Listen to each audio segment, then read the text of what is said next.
Ya SOP kayak apa sih? Misalnya kita apa namanya dari data, tadi saya udah jelasin ya, dari data misalnya kita perlu mengklarifikasi tempat kedudukan sebuah badan usaha, ya kan?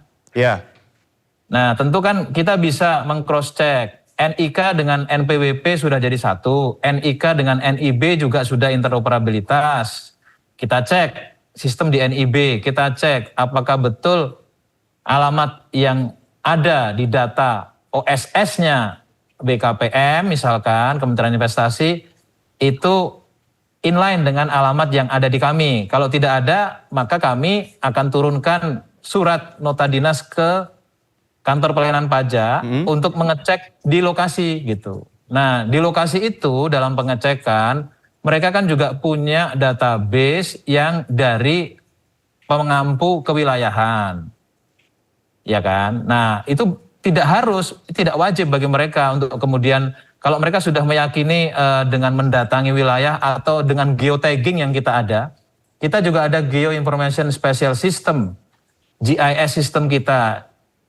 Di Google juga bisa interoperable. Jadi sebenarnya jangan dianggap apa namanya kita harus terus mendatangi, nggak ada. Jadi kalau memang secara database to database antar kementerian sudah oke, kemudian internal database kami pun sudah kami yakini udah up to date, nggak harus ke lapangan. Ya Pak, ini yang seperti tadi sudah saya katakan ketika ada kebijakan ini kan baru diterapkan seperti itu ya. Mungkin surat edaran sudah ada sejak lama. Tidak, sejak tahun 2020, Mas, salah tapi terus. Tapi apakah sudah diterapkan dari tahun 2020? Sudah. Tapi kenapa infonya baru terkuak ataupun juga baru terpublish sekarang Pak ya? Iya saya nggak tahu, tanya ke yang mempublis dan yang mempublisnya sepotong-sepotong aja. Enggak Pak, jadi kan maksud kami di sini kami mempertanyakan kan tadi Bapak bilang bahwa di tahun 2020 surat edaran ini sudah keluar seperti itu. Dan kenapa tidak dari tahun 2020 sementara kita baru ataupun juga masyarakat baru mengetahui tahun 2020 ini sudah ada kebijakan tersebut gitu. Kita baru tahu gitu. Nah, ini yang membuat ada gap ataupun juga miss di sini apa sebenarnya Pak? Ya saya nggak tahu. Yang pasti sejak tahun 2020 sudah disosialisasikan mestinya. Kemudian 2026 kami perbarui, kami sederhanakan, kami perkuat begitu ya. Tadi ya sudah saya bilang environment digitalnya sudah berkembang dengan pesat. Jadi ya penyesuaian sistem internal seperti apa sih? Kemudian apakah sistem internal itu harus diketahui oleh masyarakat? Kalau kami terbuka, jadi kan sebenarnya juga nggak harus mengetahui sistem internal. Ada juga beberapa yang memang ya hanya mengatur internal gitu. Kalau Mas nanya kenapa masyarakat baru tahu dan segala macam, rasa-rasanya yang harus ditanyakan ya saya juga nggak bisa jawab gitu. Iya, mungkin yang diinginkan publik adalah di saat ini kita lihat ya Pak, ini kita sangkut pautkan dengan beberapa kasus korupsi yang sudah merebak di Indonesia, berulang kali ada OTT dari KPK. Apakah publik ini sebenarnya rasa ingin transparan kepada pemerintah ini sangat besar seperti itu. Dan kami harapkan dengan ada kebijakan baru ini, adanya informasi yang terbuka terkait apa alasan dari sebuah kebijakan diberlakukan kembali ataupun juga memang diberlakukan baru seperti itu, gitu Pak Bimo. Nggak ada masalah, di pajak.go.id juga bisa dicari informasi-informasi yang diinginkan oleh masyarakat.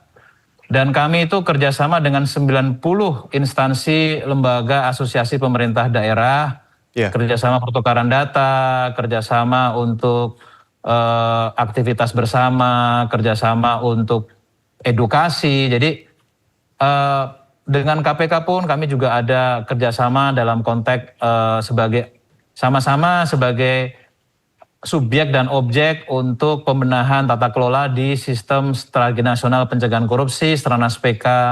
Jadi saya rasa ya kalau kami selalu menerima masukan dengan terbuka.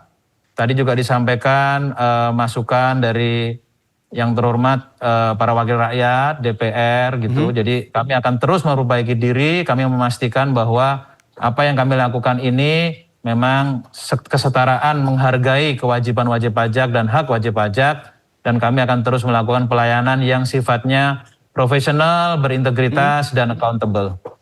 Dan dalam hal ini Pak Bimo, apakah DJP bisa menjamin tidak adanya intimidasi dari pihak Babinsa ataupun juga Babin Kamtipmas tadi di lapangan, Pak Bimo?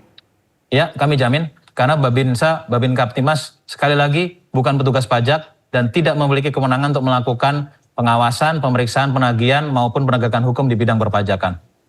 Oke Pak, terakhir Pak, jika misalkan nantinya ada penyelewengan seperti itu, pihak DJP bertindak seperti apa, Pak Bimo?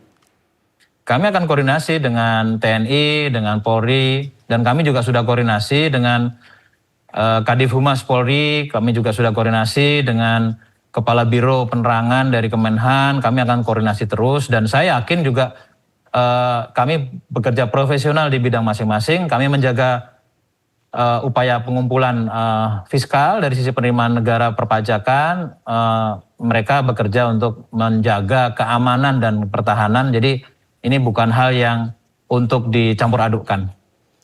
Iya, baik. Terima kasih Pak Bimo. Semoga kita harapkan nantinya kebijakan ini dapat berjalan dengan baik sesuai dengan kerjasama yang sempat disampaikan tadi Pak Bimo. Semoga ini berjalan dengan baik ke depannya dan bisa menertibkan perpajakan lagi di Indonesia. Terima kasih Pak Bimo atas waktunya telah bergabung bersama kami di Terima kasih Sino Mas Siang. Nova, salam sehat.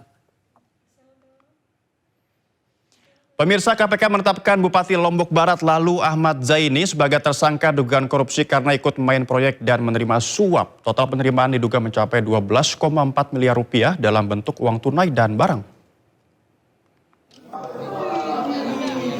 Dalam konferensi pers di gedung KPK, PLT Direktur Penyidikan KPK Ahmad Taufik Hussein mengatakan berdasarkan bukti permulaan yang sah, KPK menaikkan perkara ini ke tahap penyidikan. KPK juga menetapkan 3 orang sebagai tersangka, yakni Lalu Ahmad Zaini selaku Bupati Lombok Barat, Sudirman selaku Direktur Utama PT Air Minum Giri Menang Lombok Barat, dan Alfonsus Gani selaku Direktur Utama PT Mekonel System Instrument. Baik, kita mulai ya teman-teman. KPK menduga kasus ini berawal dari perintah Bupati Lombok Barat ke Kadis PUPR PKP untuk membantu tersangka Sudirman mendapat proyek. Atas proyek yang dimenangkan, Bupati rutin mendapatkan barang, fasilitas, hingga uang tunai.